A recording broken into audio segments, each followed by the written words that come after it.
Hey everybody, welcome to the show.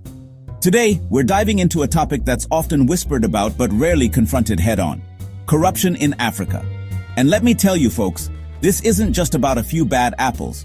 We're talking about a whole orchard, a whole system rigged for the benefit of a select few. Now, I know what you're thinking. Trevor, corruption exists everywhere. And you're right, it does. But in many African countries, it's not just a side dish, it's the main course. It's embedded in the very fabric of how things work, from the highest levels of government down to everyday interactions. Over the next few minutes, we're going to unpack this complex issue. We'll look at why corruption thrives, how it operates, and the devastating impact it has on development. And because we're all about keeping it real, we'll be using real-life examples from across the continent. Buckle up, people. It's going to be a bumpy ride. Let's start with the obvious greed. Some leaders, and I'm using the term leaders very loosely here, see their position of power not as a responsibility, but as a golden ticket to a life of luxury. They treat the national treasury like their personal piggy bank, siphoning off funds that should be going towards schools, hospitals, and infrastructure. Take Mobutu Sese Seko, the former president of Zaire, now known as the Democratic Republic of Congo.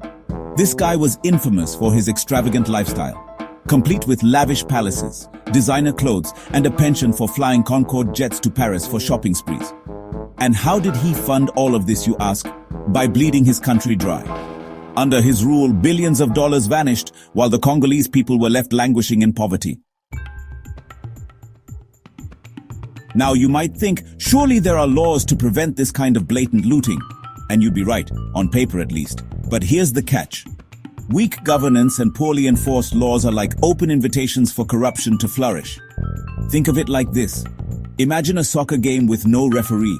Players could foul each other left, right, and center, and no one would bat an eyelid. That's what it's like in countries with weak institutions. Zimbabwe is a prime example. Despite having anti-corruption laws on the books, a lack of political will and a culture of impunity have allowed corrupt officials to act with virtual impunity. It's easy to point fingers at corrupt officials, but the reality is, corruption often stems from a deeper issue: poverty. When civil servants, teachers, police officers are barely scraping by on meager salaries, it creates a breeding ground for bribery and petty corruption. Imagine being a police officer in Nigeria, struggling to feed your family on a salary that's barely enough for rent. Now, a driver offers you a small bribe to look the other way on a traffic violation. In that moment, the choice between upholding the law and putting food on the table becomes a moral dilemma with a very real cost.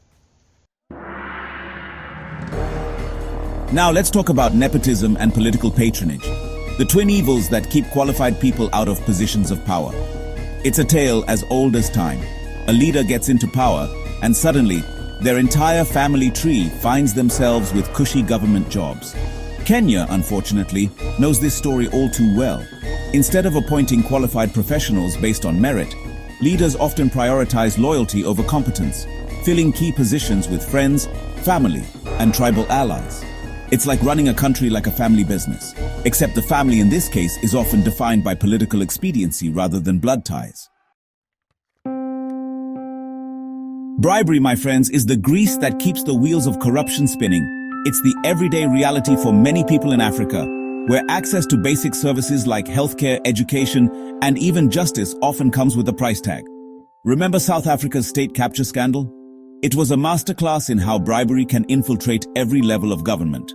From securing lucrative contracts to influencing political appointments, bribes became the currency of power, lining the pockets of a corrupt few at the expense of the entire nation. Next up, we have embezzlement, the art of making public money disappear into thin air. It's like a magic trick, except instead of a rabbit, you end up with empty coffers and unfinished projects. Malawi's Cashgate scandal is a classic example. In 2013, it was revealed that millions of dollars in public funds had been siphoned off through a complex web of fraudulent payments and ghost employees.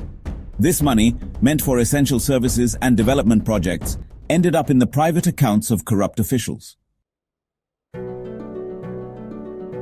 Tender rigging, where the illusion of fair competition meets the reality of predetermined outcomes. This is how governments award contracts, not to the most qualified bidders, but to their buddies, cronies, or, shell companies they secretly control. Zimbabwe's health sector during the COVID-19 pandemic provides a stark example. Instead of procuring essential medical supplies through a transparent process, contracts were allegedly rigged in favor of companies linked to government officials, putting profits before the health and well-being of the nation.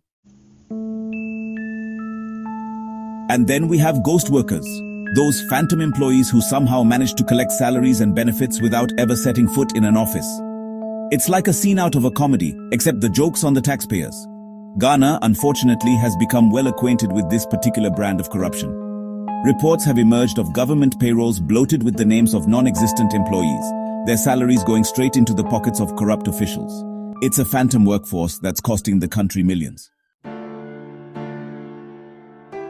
The consequences of corruption are far-reaching, and nowhere are they felt more acutely than in the economy. It's like a cancer, eating away at the very foundations of development. Foreign investors, they see corruption and they run for the hills. Why risk their money in a country where the rules are fluid and the playing field is tilted?